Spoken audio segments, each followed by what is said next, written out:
નમઃ પાર્વતી પતયે હર હર મહાદેવ હર.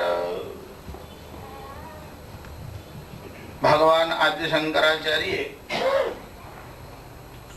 ઘણા બધા સ્તોત્ર લખ્યા છે. એમાં એક સ્તોત્રમાં એમને એવું વર્ણન કર્યું છે, ન મે મૃત્યુ શંકા ન મે જાતિ ભેદ, પિતા નૈવ મે નૈવ માતા ન જન્મ, ન બંધુર ન મિત્રમ ગુરુર નૈવ શિષ્ય, ચિદાનંદ રૂપ શિવોહમ શિવોહમ. ન મે મૃત્યુ શંકા, મને મૃત્યુની શંકા નથી, ભય નથી એવું નહીં, શંકા જ નથી, સંદેહ જ નથી, સંશય સુદ્ધા નથી. એનું કારણ એવું છે, યદ યદ દૃશ્યમ, જે વસ્તુ દૃશ્યમાન છે, તત્તદ નશ્યમ, તે નષ્ટ થાય છે એવો નિયમ છે. બીજું, અનિત્યાની શરીરાણી, શરીરો બધા જ અનિત્ય છે. એમાં શંકરાચાર્ય અને શાસ્ત્રકારોએ શરીર શબ્દ વાપર્યો, કેવળ મનુષ્ય ન લખ્યું. પછી પ્રાણીનું શરીર હોય કે કોઈ પણ શરીર હોય, શરીર માત્ર જ શરીયતે ઇતિ શરીરમ. લાકડું હોય તો સડે, લોઢું હોય તો કટાય, બરફ હોય તો પીગળે. દરેક વસ્તુનો એવો નિયમ છે, શરીયતે, જે જીર્ણ શીર્ણ થતું રહે છે તે શરીર છે. એટલે શરીરનો જન્મ છે અને શરીરનું મરણ છે. બાકી ન જાયતે મ્રિયતે વા કદાચિન નાયમ ભૂત્વા ભવિતા વા ન ભૂયઃ. ન જાયતે, ભગવાન શ્રી કૃષ્ણ ભગવદ ગીતામાં અર્જુનને કહે છે કે આ જે આત્મા છે તેનો જન્મ થતો નથી. જેનો જન્મ હોય એના વર્ષ નક્કી થાય કે એને આટલા વર્ષ થયા, આ મકાનને આટલા વર્ષ થયા, 10 વર્ષના કે 50 વર્ષના, જૂના ને જાણીતા ખમણવાળા. દુકાનના વર્ષ નક્કી થાય, મકાનના વર્ષ નક્કી થાય. જે વસ્તુનો જન્મ છે એનો નાશ છે, પણ આ આત્માનો જન્મ નથી. ન જાયતે મ્રિયતે, અને એનું મરણ થતું નથી. જો એનું મરણ જ ન હોય તો મરણનો ભય કેવી રીતે? તો મરણનો ભય તો બધાને જ દેખાય છે, દરેક જીવોમાં. જરાક ગરબડ થાય એટલે લોકો ડોક્ટરને યાદ કરે છે, કોઈ યમરાજને યાદ કરતું નથી. એવું કે બધા ખરા કે હવે છૂટી જઈએ તો સારું, શાસ્ત્રીજી આ લપમાંથી હવે 80 વર્ષ થયા, છૂટાય તો સારું, એવું બોલે ખરા. એવું બોલીને ઘેર જઈને ગભરામણ થાય એટલે કહે છે કે હવે લઈ લે તો સારું. એવું તો તમે જ બોલતા હતા હમણાં ઠાકોરજી. મરવાનું કોઈને ગમતું નથી. એનું કારણ જીવનો મૂળ સ્વભાવ જે છે એ મરણશીલ નથી, અવિનાશી છે, અને તેથી જ કોઈ જીવને મરવાનું ગમતું નથી. પછી ભયનું કારણ શું છે? અજ્ઞાન એ ભયનું કારણ છે. કોઈ એકાકી નિર્જન રસ્તો હોય, એમાંથી કોઈ સ્ત્રી જતી હોય, એકદમ લાઈટ જતી રહે, કોઈ માણસ પાછળથી આવે, એમનો આમ હાથ પકડે તો એને ધબકારા વધી જાય, ચીસ પાડે. એટલામાં લાઈટ આવે ને એનો ખબર એવું પડે કે એનો પતિ એ ટ્રાફિક માંથી નીકળ્યો ને એને જોઈએ એટલે હાથ પકડ્યો છે. પછી બીક લાગે, કારણ કે લાઈટ ગઈ ત્યારે હાથ કોણે પકડ્યો તેવી ખબર નથી. લાઈટ આવ્યા પછી હાથ પકડનાર કોણ છે એવી ખબર પડી. એમ મરણમાં જીવનો હાથ પરમાત્મા પકડે છે એવી જીવને ખબર નથી. જો પરમાત્મા માટેની તમારી દૃઢ આસ્થા હોય અને સમ્યક એટલે પ્રોપર સમજણ હોય તો ભય રહે નહીં. એટલે શંકરાચાર્ય તો લખ્યું, અમને તો મૃત્યુની શંકા જ નથી. ન મે મૃત્યુ શંકા ન મે જાતિ ભેદ, પિતા નૈવ મે નૈવ માતા ન જન્મ. જન્મ થાય એટલે શું થાય? કોણો થાય? સમજો કે આંબાનું વૃક્ષ છે, એના ઉપર પાંદડા આવે, મોર આવે, પછી મરવા આવે, પછી કેરી આવે, પછી કાચી હોય, પછી પાકી થાય, પછી વધારે પાકી થાય એટલે ડાળીથી છૂટી પડી જાય. જો કોઈ પથ્થર મારે તો કાચી કેરી પણ તૂટી જાય. પાકી કેરીને પથ્થર ન મારો તો પણ એક સમય એવો આવે કે ડાળથી આમ જુદી થઈ જાય. એ જે પરિપક્વ અવસ્થા છે તે યોગીઓની છે અને જ્ઞાનીઓની છે. શુક મુખાદ અમૃત દ્રવ સંયુતમ પીબત ભાગવતમ રસમાલયમ મુહુરહો રસિકા ભુવિ ભાવુકા. આ બધા જે પરમહંસ છે, યોગી પુરુષો છે, એ બધા પાકા થયેલા ફળ છે. એટલે એ શોક અને મોહથી સંસાર રૂપી વૃક્ષથી જુદા થઈ જાય છે. મૃત્યોર મોક્ષીય મામૃતાત મા અમૃતાત. હું સંસારથી તો છૂટું પણ અમૃતથી ન છૂટું, અર્થાત પરમ બ્રહ્મ પરમાત્માથી ન છૂટું. એટલે ગીતાકારે પણ કહ્યું ન જાયતે મ્રિયતે. વસ્તુતઃ આ આત્માનો જન્મ નથી, પછી મરણનો ભય શા માટે? જો મરણનો ભય કોને કોને લાગતો નથી? એક તો જે જ્ઞાની કે યોગી છે તેને લાગતો નથી, જે પરમાત્માનો ભક્ત છે તેને લાગતો નથી. કારણ એને પોતાનું જે શરીર છે એ પરમાત્માનું સાધન છે. ભગવાનને રાખવું હોય ત્યાં સુધી રાખે અને નાખવું હોય તો નાખે. એને પોતાને કોઈ ઈચ્છા નથી. ભગવદ ઈચ્છામાં એની ઈચ્છા ભળી ગઈ છે એટલે ભક્તને ભય હોતો નથી. પછી એ ભક્તિ પરમાત્મા માટેની હોય તો, અને રાષ્ટ્ર માટેની હોય તો પણ, ગુરુ માટેની હોય તો પણ. ઈશ ભક્તિ, પતિ ભક્તિ, ગુરુ ભક્તિ અને રાષ્ટ્ર ભક્તિ, આ ચારે ચાર માં મરણનો ભય હોતો નથી. એટલે તમે પ્રાચીન કાળના ઇતિહાસમાં એવું જોયું છે, જેમ કે પાંડુ નામના રાજા હતા જે પાંડવોના પિતા છે. અને પાંડુ રાજાનું મરણ થયું એટલે કુંતી અને માદ્રી બંને સતી થવા માટે તૈયાર થયા. જો તમે કોઈને બાળી દો એને સતી શબ્દ ન કહેવાય, એ તો અત્યાચાર છે, એ તો મર્ડર છે, હત્યા છે. સ્વેચ્છાથી પોતાનું શરીર જે છોડી દે એને સતી કહેવાય. એટલે માદ્રીએ કુંતાને એવી વિનંતી કરી કે તમારા બાળકો અને મારા બાળકો આ બંનેને સાચવવાનું કામ મારાથી શક્ય નથી. તમે આ પાંચેય બાળકોને એવી રીતે સાચવશો કે એમને માની કમી નહીં લાગે, એટલે તમે શરીર ન છોડો, શરીર છોડવાની આજ્ઞા મને આપો. કુંતાએ કીધું હું પણ સતી થવાની ઈચ્છા રાખું છું. પાંડુએ પણ ના પાડી, માદ્રીએ પણ ના પાડી. એટલે માદ્રી સતી થયા અને કુંતા રહ્યા. જો કુંતા સતી ન થયા એટલે કુંતાનું દુઃખ ઓછું થયું એવું નહીં, સતી થવા કરતા પણ જીવતા રહી અને બાકી બધાને સાચવવાના એ કામ સાધારણ નથી. અને તે કુંતાએ કર્યું. સાચવવાના એટલે શું કરવાનું? છોકરાને દૂધ આપો ને મોટા થાય તો અન્ન આપો ને પછી મોટા થાય તો એ માને લાવીને આપે. કેવળ એટલી વાત પૂરતી નથી. એક ક્ષત્રિયાણી સ્ત્રીએ જેવી રીતે જીવવું જોઈએ એવી રીતે કુંતા જીવ્યા. અને તમને આશ્ચર્ય થશે કે જ્યારે પાંડવોએ યુદ્ધની ના પાડી ત્યારે એમને કુંતાએ તૈયાર કર્યા. અને કુંતાએ કહ્યું કે તમારો ક્ષત્રિયોનો જન્મ શાના માટે છે?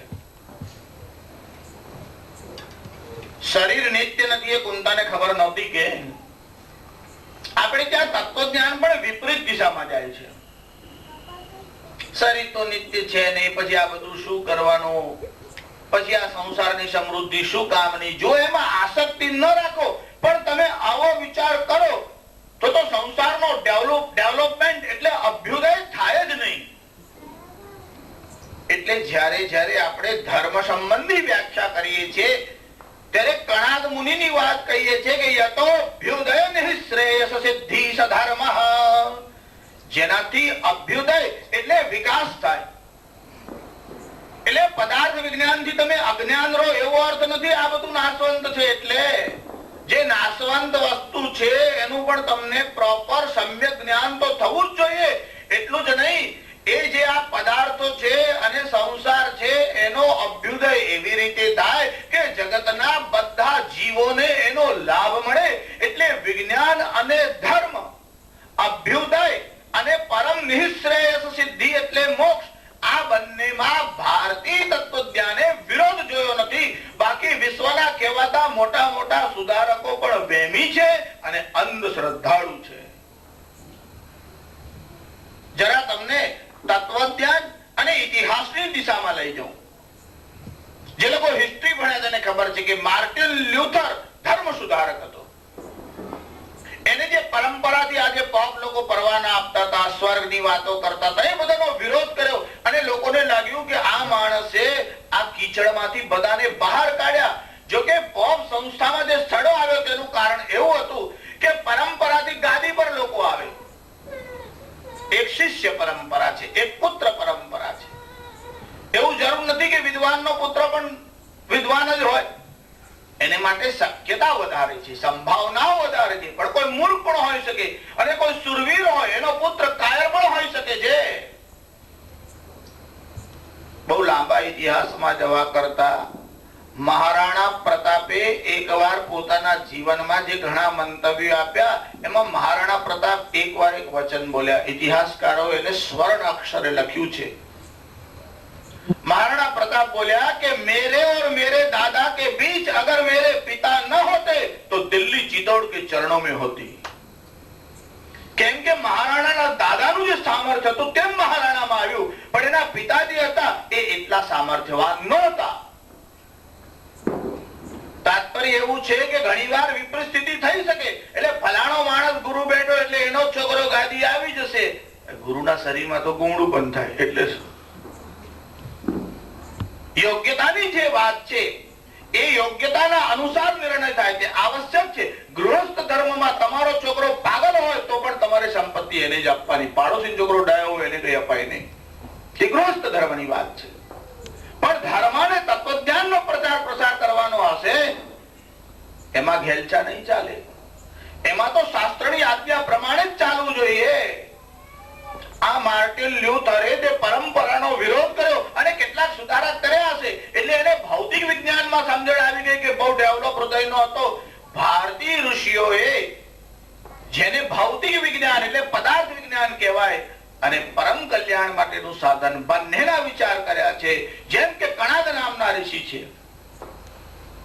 હવે આ માર્ટિન લ્યુથરની તમને એક જીવનની ખાલી એક ઘટના કહું.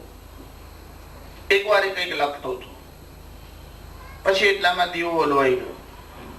આછો આછો પ્રકાશ બહારથી આવતો હતો. એટલામાં એને એક પિશાચ દેખાયું સામે. ભૂત પ્રેત તમે જેને કહો છો એનો આમ જે પડછાયો કે છે એવું એને દેખાયું. એ સહીનો ખડીયો એની પાસે હતો, એમાં બોડીને આમ લખતો હતો અને એને આ પિશાચ જેવું દેખાયું. એને ભાસ થયો કે આમ હાલે છે, કદાચ મારી પાસે આવશે. બીજું સાધન તો કઈ હતું નહીં. એટલે સહીનો ખડીયો હતો તે લઈને જોરથી પેલા પિશાચના ઉપર આમ ફેંક્યો. એ જયારે ફેંક્યો ત્યારે ખબર પડી કે સામે જે આરસો હતો તે તૂટી ગયો.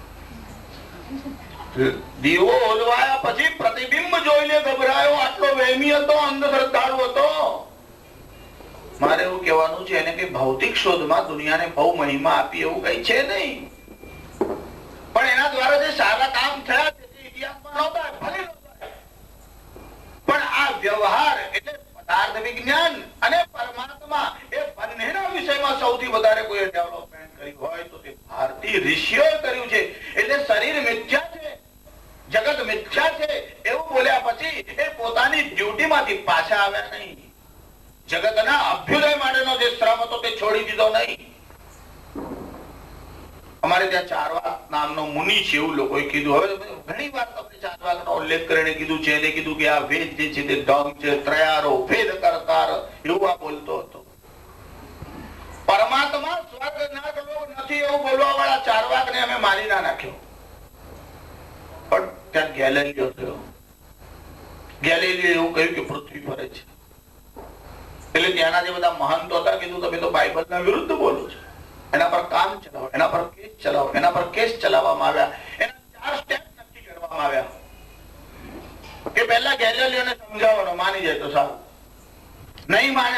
ધમકી આપવાની અને જેલમાં રાખવાનું. તોય ના માને તો એકાકી જેલમાં પાછા એક તો સામૂહિક 2-4 લોકોને એક અંધારી કોટડીમાં જ રાખવામાં આવે, બધાથી અલાયદ હોય એને ભય થાય. અને ચોથું, બાઇબલ એવું કહે છે કે પડોશીને પ્રેમ કરો અને તમે કોઈના ઉપર ક્રૂરતા ન દેખાડો, એટલે એને એવી રીતે મારવાનો કે એને બહુ પીડા ન થાય. મારવાનો રસ્તો શોધી નાખ્યો કે એના શરીરમાંથી લોહી ન નીકળે એવી રીતે એને મારવાનો. એટલે ફાંસો આપીને મારી દો તો ચાલે, એ દયાથી માર્યો એવું કહેવાશે. એટલે ગેલિલિયોને જેલમાં રાખ્યો. ત્યારે ગેલિલિયો તો પોતાના વાતમાં દૃઢ હતો કે ભાઈ મને આવું લાગે છે, મારી પાસે આવા પ્રમાણ છે અને પૃથ્વી ફરે છે. રાજસત્તાએ નક્કી કર્યું, આ રાજસત્તા પોપ લોકોના હાથમાં હતી કે આ વિરુદ્ધ બોલે છે, ધર્મનો જે પ્રચાર થાય છે તેનાથી, માટે એને મારી નાખવો જોઈએ. એની છોકરી એને જેલમાં મળવા માટે ગઈ. ત્યારે એને ગેલિલિયોને કીધું કે પિતાજી, આ લોકોના ના કહેવાથી કે પૃથ્વી ફરવાની બંધ થઈ જવાની નથી. ભાઈ તમે ના કહી દો ને આ બધી ભાનગડ જ મળી જાય, નથી ફરતી. પણ પેલા લોકોએ જબરદસ્તી એવું લખાણ લખાવ્યું કે મારા સિદ્ધાંતો ખોટા છે અને પૃથ્વી ફરતી નથી. કેટલાક ઇતિહાસકારોને એવું કેવું છે કે કાગળ પર ગેલિલિયોએ સહી નહોતી કરી.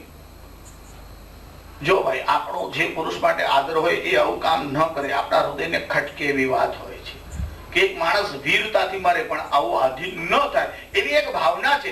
એને કરી હોય કે ન કરી હોય, એ બંને ઘટનાઓ અમારા દૃષ્ટિથી તો ગૌણ છે. અમે એવું કહીએ છીએ કે ભૌતિક વિજ્ઞાનની જે શોધ થાય છે એને ડાયજેસ્ટ કરવાની શક્તિ આ કહેવાતા વિશાળ હૃદયના લોકોમાં નથી, માનવતાની વાત કરવા વાળા લોકોમાં નથી. એમને પદાર્થ વિજ્ઞાન તો ખબર પડશે ત્યારે પડશે. અરે ધર્મનું વિજ્ઞાન પદાર્થને પણ પદાર્થ વિજ્ઞાનને પણ સહન કરી શકતા નથી. અમારે ત્યાં કણાદ નામના ઋષિ થયા. મર્યા ત્યારે પરમાત્માનું નામ ન બોલ્યા. બધા એને કીધું કે ભગવાનનું નામ બોલ, શરીર છૂટશે, આ તો ઋષિ છે. એમને કીધું પિલાવ પિલાવ, એટલે પરમાણુ પરમાણુ, અણુ અણુ, એનું ચિંતન કરતા કરતા ગયા. એ કણાદના બારામાં અમારા લોકોએ કોઈ અપશબ્દ ના કીધો, સજા ના આપી, પથ્થર ન ફેંક્યો.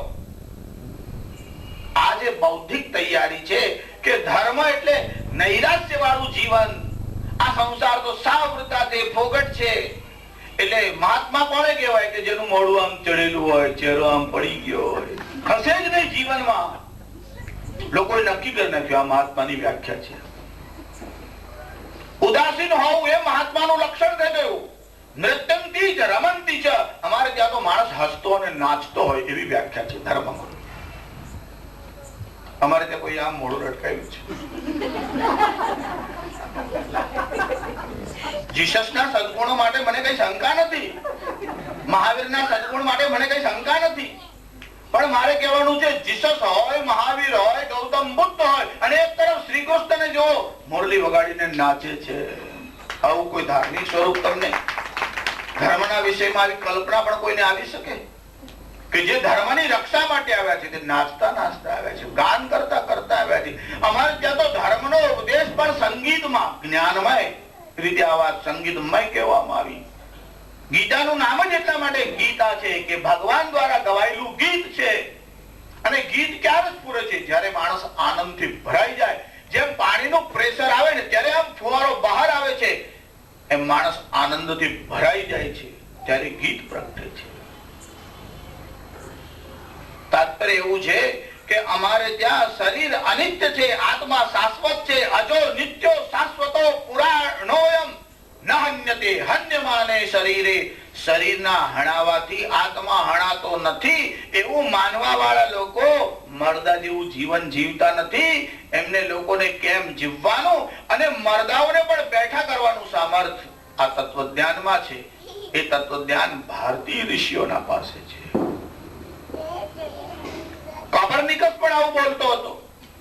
કોપરનિકસે કહ્યું કે સૂર્ય ફરે છે એવું નહીં, પૃથ્વી ફરે છે, સૂર્ય સ્થિર છે. એના ઉપર પણ કામ ચલાવવામાં આવે. હવે પોપ લોકોને કોઈ બહાનું જોઈતું હતું એટલે એને કામ માટે કોઈ ઘરડી સ્ત્રી રાખી હતી. કદાચ ન પરણ્યો હશે, ઇતિહાસકારો એવું લખ્યું પણ છે. એટલે ધર્મગુરુએ કીધું કે આ માણસ જે છે તેને સજા કરવી જોઈએ. કેમ? કારણ કે એમની જે ધારણા છે એના કરતા એ વિપરીત બોલતો રહેલો છે. હવે એને મારી તો નાખવો છે, પણ બાઇબલ ક્રૂરતા કરવાની ના પાડે છે, એટલે એના શરીરમાંથી લોહી ન નીકળવું જોઈએ. તો શું કરો? એટલે એને ચિતા પર ઉભો રાખીને જીવતો સળગાવી દીધો. જરા વિદેશી લોકોના ઇતિહાસ તો વાંચો, જે તમને શીખવાડવા નીકળ્યા છે કે ઉદારતા કોને કહેવાય, માનવતા કોને કહેવાય. જરા એમના અંદર તો જો, એમના ઇતિહાસમાં જો, એમની વર્તમાન સ્થિતિ જોઈ લો તમે. એ જ લોકો જીવન જીવવા માટે અધિકારી છે ને બાકીના લોકો કાફીર છે, ગુલામ છે. આવું પણ બોલતી રહેલી પ્રજા છે.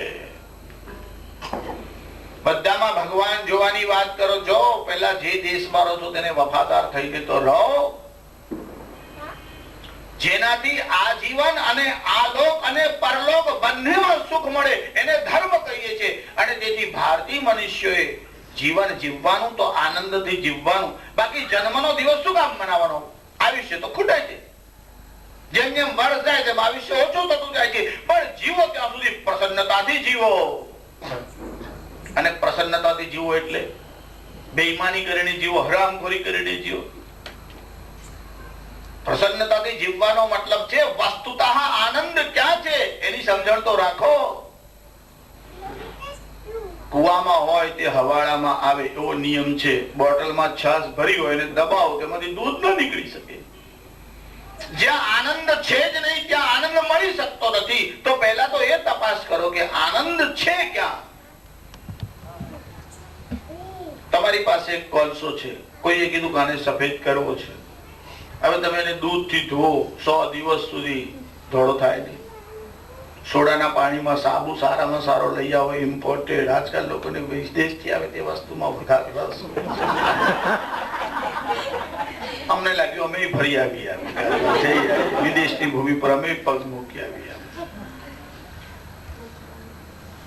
એટલા માટે ગયા મોરેશિયસ. મેં તો ત્યાંના લોકોને કીધું કે અમે તો દરેક શબ્દની વ્યુત્પત્તિ છે તેનો વિચાર કરીએ છીએ. એટલે મારુતેર યશ, જ્યાં લોકો મારુતિનો યશ ગાય છે તે મોરેશિયસ છે. પછી હવે ઉચ્ચાર તમને આવડે કે નહીં એ તમારો વિષય છે. વિદેશમાં પણ જે સારી વાત હોય, સારમ ગ્રહતિ પંડિતા. બુદ્ધિમાન તો એ છે કે સારી વાત દરેક પાસેથી ગ્રહણ કરી લેવી જોઈએ, એમાં કઈ ખોટું નથી. અમારે ત્યાં ચારવાક નામનો મુનિ આવું બોલ્યો. બીજા પણ કેટલાક નાસ્તિક મતવાળા થયા. જરા વિદેશોના તરફ મેં તમને જરાક ઈશારો કર્યો ઇતિહાસમાં. ઈસવીસન પૂર્વે 469 સોક્રેટિસ, જેનું ચિંતકોમાં બહુ મોટું નામ છે, એ સોક્રેટિસને પણ ઝેર આપવામાં આવ્યું. અને જ્યારે સોક્રેટિસને ઝેર આપવામાં આવ્યું ત્યારે બધા શિષ્ય એની પાસે હતા. બધા ઘેરાઈને ઉભા. સોક્રેટિસે કીધું હવે મારા પગ મરી રહ્યા છે. જો સોક્રેટિસ એવું કહે છે મારા પગ મરી રહ્યા છે, મારા હાથ મરી રહ્યા છે, હજુ મને ચેતના છે, હજુ હું બધાને ઓળખી શકું છું. જેને જેને મારો, મારી અને મારું એ 3 પ્રત્યય લાગે તે કોણ છે? આપણાથી જુદું હોય તો જ આ 3 પ્રત્યય લાગે. આપણે એવું કહે છે કે મારું ઘર, હું ઘર, એવું બોલતા નથી. મારો પુત્ર, મારી પત્ની, જેને જેને મારો, મારી અને મારું આ 3 પ્રત્યય લાગે એ મારાથી ભિન્ન છે એટલે જુદા છે. એટલે મારો પગ, મારો હાથ, મારું શરીર, મારું મન, મારું બુદ્ધિ, એટલે આ બધા જ મારાથી જુદા છે. હું તો ચિદાનંદ સ્વરૂપ છું. ચિદાનંદ રૂપ શિવોહમ શિવોહમ. આવી સમજણ આવ્યા પછી મૃત્યુનો ભય જાય. જો ગુરુ ભક્તિ હોય તો ગુરુના માટે માણસ હસતા હસતા પ્રાણ છોડે. પતિ ભક્તિ હોય તો પતિના માટે પ્રાણ છોડે. રાષ્ટ્ર ભક્તિ હોય તો રાષ્ટ્રના માટે પ્રાણ છોડે. આપણે ત્યાં શીખોના 10 ગુરુઓ થયા. એમાં 9મા તેગ બહાદુર હતા. એમને બહુ ક્રૂરતાપૂર્વક માર્યા હતા મોગલોએ. પછી ગુરુ ગોવિંદસિંહ આવ્યા અને આનંદપુરનો કિલ્લો એમને છોડવો પડ્યો, કેમ કે શાહી જે મોગલોની સેના હતી એને ઘેરી લીધો હતો. એમના માતા હતા જોરાવરસિંહ અને ફતેહસિંહ, એમના 2 પુત્ર હતા. બહુ નાની અવસ્થાના હતા. એક માળ 5-7 વર્ષનો હશે અને બીજો કદાચ 9 વર્ષનો હોય કે 11 વર્ષનો. અને શાહી સેનાએ ઘેરો ગાલ્યો. એમના માતાજી આ બાળકો લઈને ભાગતા હતા, પણ સેનાના હાથમાં આવી ગયા. અને જયારે સેનાના હાથમાં આવ્યા ત્યારે એમને એવું ફરમાન કરવામાં આવ્યું, આમને મુસલમાન બનાવી દો.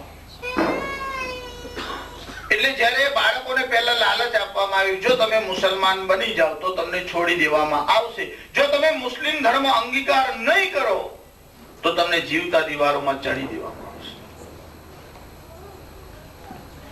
ત્યાં બાળકો કહ્યું કે અમે મુસ્લિમ થઈ જઈએ પછી નહીં મરીએ. તમે એવું કહો છો કે અમે તમને મારીએ નહીં, મુસલમાન થઈ જાઓ. હવે અમે મુસલમાન થઈ જઈએ તો મુસલમાન થયા. આ બાદશાહ જે બેઠો છે એનો બાપ મર્યો કે છે? મુસલમાન થવાથી પણ મરવાનું જ છે, હિન્દુ થવાથી પણ મરવાનું જ છે. મરણ તો નક્કી જ છે. જાતસ્ય હિ ધ્રુવો મૃત્યુ. ભલે ગીતાનું સૂત્ર એમને કોટ કર્યું હોય કે ન કર્યું હોય, પણ રહસ્ય તો સમજી જ ગયા હતા. પરંપરાથી જે કુળમાં આવ્યા છે, કીધું મુસલમાન થવાથી કઈ પ્રાણ નહીં નીકળે કે તો પછી શા માટે મારે ધર્મ પરિવર્તન કરવાનું? આજ્ઞા આપવામાં આવી કે બાળકોને જીવતા ચડી દો. એટલે મજૂરો ત્યાં આવ્યા, ચણવાનું શરૂ કર્યું. અહીંયા ગળા સુધી આમ ઈંટ આવી ગઈ. હજુ આમ છેલ્લી વાર પૂછવા માટે પેલો જે એમનો સેનાપતિ હતો ત્યાં આવ્યો. પેલા બાળકોને કીધું, બોલ હજુ શું વિચાર છે? મરતા પહેલા તારું જીવન સુધરી જશે. એને કીધું, જીવન બગાડવાનો રસ્તો શીખવાડવા આવે છે. જીવન કેમ જીવવાનું તે એકવાર અમારી પાસે આવ અને શીખ કે જીવન કેવી રીતે જીવાય છે. તે પેલો વધારે બોલવા લાગ્યો કે તમારા હિન્દુ ધર્મમાં શું રાખ્યું છે? અને પેલો એના મોઢા ઉપર થૂક્યો. હિન્દુના દેવી દેવતાઓ માટે હું કઈ પણ સાંભળવાને માટે તૈયાર નથી. અને એક ઈંટ મૂકી ઉપર, નાક સુધી ઈંટ આવી ગઈ. એટલે બાજુમાં જે જોરાવરસિંહ અને ફતેહસિંહ બંને ભાઈઓ હતા. બાજુમાં જે ઉભો 9 વર્ષનો, એટલે એની હાઈટ થોડી વધારે હતી, એટલે એને ગળા સુધી ઈંટ આવી.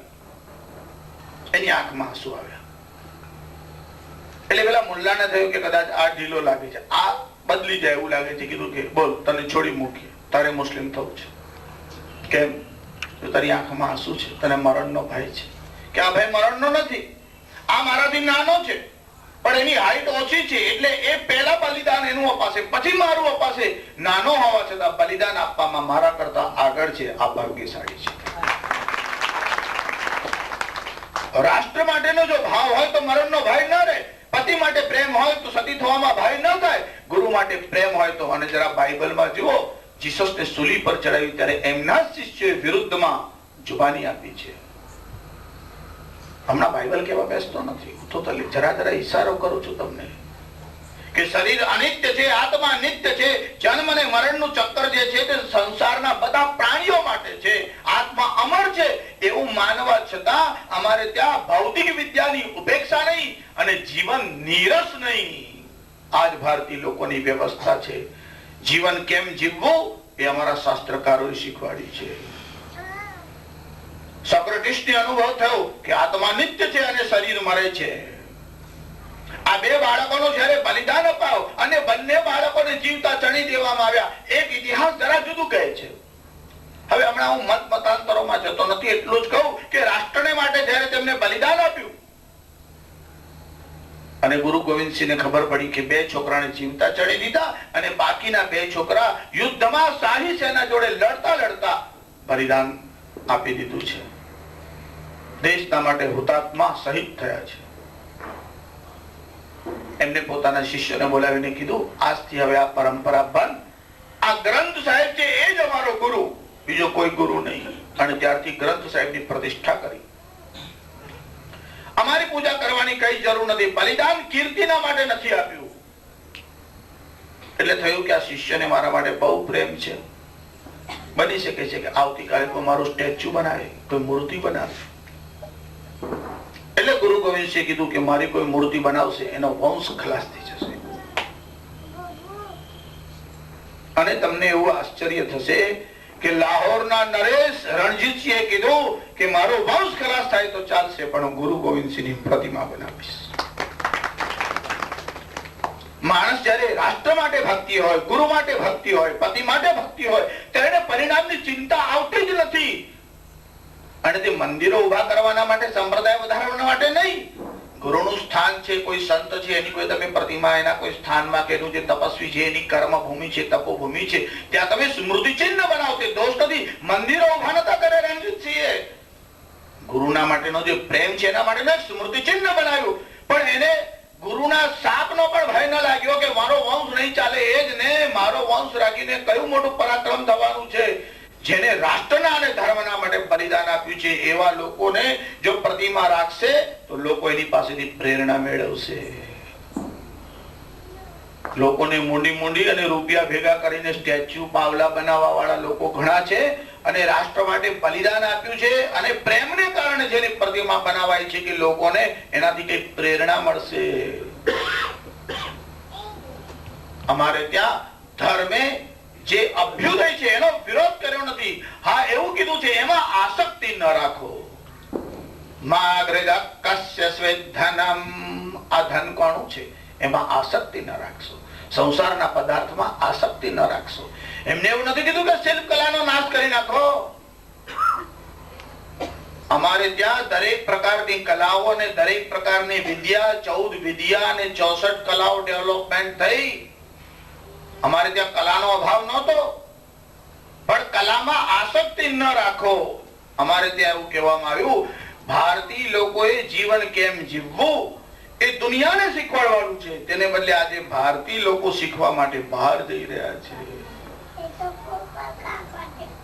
ગુરુ ભક્તિ, રાષ્ટ્ર ભક્તિ, ઈશ ભક્તિ, અને કાં તો કોઈ યોગી કે પરમહંસ હોય તેને મરણનો ભય રહી શકતો નથી. ન મે મૃત્યુ શંકા ન મે જાતિ ભેદ પિતા નૈવ મે નૈવ માતા ન જન્મ ન બંધુર ન મિત્રમ ગુરુર નૈવ શિષ્ય ચિદાનંદ રૂપ શિવોહમ શિવોહમ. જ્યારે તમે ડીપ સ્લીપમાં હો, સુસુપ્તિ અવસ્થામાં હો, ત્યારે તમને ઘર બાર, નોકર ચાકર, પત્ની કઈ યાદ ના આવે, કારણ કે તમે ડીપ સ્લીપમાં છો. સ્વપ્નાવસ્થા જુદી અવસ્થા છે. જેમ શરીરને સ્વસ્થ રાખવું હોય તો ઊંઘ આવશ્યકતા છે, એમ મન અને બુદ્ધિને સ્વસ્થ રાખવા હોય તો ધ્યાન આવશ્યક છે. ધ્યાન ગયું એટલે કોનું ધ્યાન કરવાનું અને કોનો જપ કરવાનો આ સમજણ ગઈ ત્યારથી આધ્યાત્મમાં દરિદ્ર આવ્યું, અને ઊંઘ ગઈ ત્યારથી સ્વાસ્થ્ય ખલાસ થયું.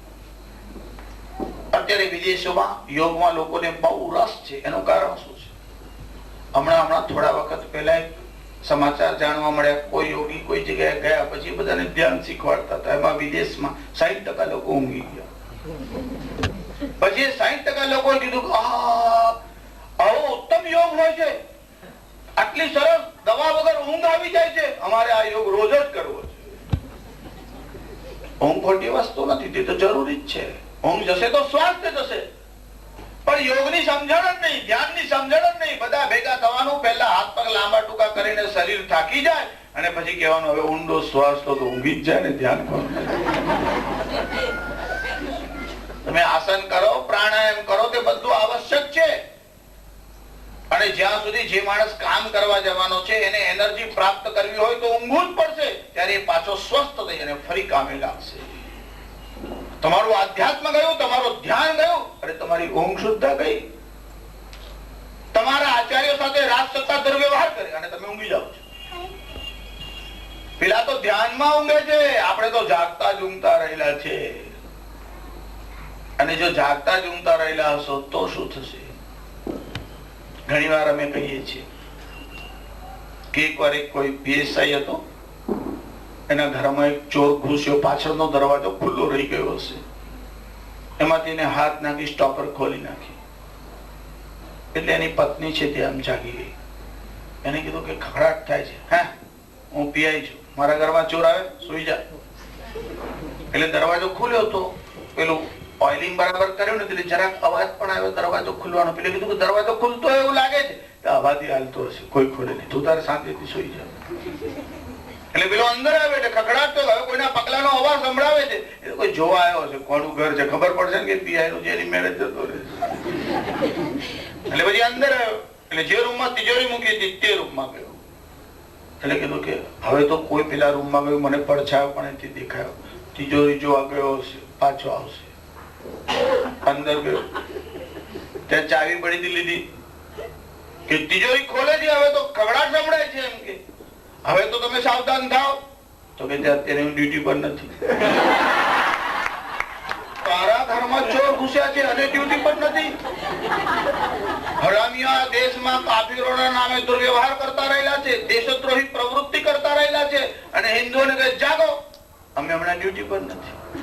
જો તમને તમારા કર્તવ્યનું ભાન ના હોય, તમારા આચાર્ય સાથે દુર્વ્યવહાર થતો હોય, અગર અપરાધ છે તો એની સજા કોઈને થાય અથવા એના પર કઈ સ્ટેપ લેવાય, પણ આચાર્યો માટેનું એક જે ગૌરવ છે તે તો જળવાવું જ જોઈએ. કાયદાનો ઉપયોગ ના કરો એવું નથી, ભેદભાવ રાખો એવું પણ નથી, પણ જ્યાં સુધી કામ ચાલે છે અને અપરાધ સિદ્ધ ન થાય ત્યાં સુધી માણસ આરોપી કહેવાય, અપરાધી નહીં. અને આરોપી સાથે અપરાધી જેવો વ્યવહાર ન કરાય એટલી સહેજ તો તમને હોવી જ જોઈએ. હિન્દુઓ જાગતા થાય. આ બધા ઉત્સવ આપણે શાના માટે મનાવીએ છીએ? ઉત્સવો તો એક બહાનું છે, જન્મદિવસ પણ એમાંનું એક બહાનું છે કે બારે બધા લોકો ભેગા થાય અને જન્મ સફળ થાય એના માટેનો પ્રયત્ન કરે. અને સફળ જન્મ કોને કહેવાય? જ્યારે વનમાં જવાના માટે રામજી તૈયાર થયા ત્યારે સુમિત્રા બહુ સુંદર વચન બોલ્યા છે. સુમિત્રાએ કહ્યું કે પુત્રવતી જુવતી જગસોઈ રામ ભગત જાસુ સુત હોઈ. જગતમાં પુત્રવાળી સ્ત્રી તે જ છે કે જેનો પુત્ર રામનો ભક્ત છે. એટલે રાજસ્થાનમાં આજે પણ આ પ્રસિદ્ધ છે કે જનની જણે તો એડો જણજે જેડો રાણ પ્રતાપ. જન્મ આપે તેવા બાળકને જન્મ આપજે મહારાણા પ્રતાપ જેવો હોય. કે અકબર શું તો જાગતો જાણ સરાણે સાપ. જે મુસિકામાં સાપ હોય તો ઊંઘ ઉડી જાય, એમ અકબર જેના નામથી ઊંઘ ઉડી જઈ ગઈ હતી અકબરની, એવો આ મહારાણા પ્રતાપ હતો. જે રાષ્ટ્રની રક્ષા કરી શકે, ધર્મની રક્ષા કરી શકે એવા બધા જ લોકો આદરને યોગ્ય છે. એ બધા જ લોકોનું જીવન જોઈ અને આપણો જન્મ સફળ થાય એવી રીતનો આપણે પ્રયત્ન કરીએ. જન્મ દિવસ ભલે શરીરનો પણ માનીને ચાલીએ તો કોઈ પણ નિમિત્તથી બધાને શુભ સંદેશ અને આશીર્વાદ આપીએ. धर्म की अधर्म का प्राणियों में विश्व का गौ माता की गंगे मैया की गौ हत्या भारत नमः पार्वती पतये।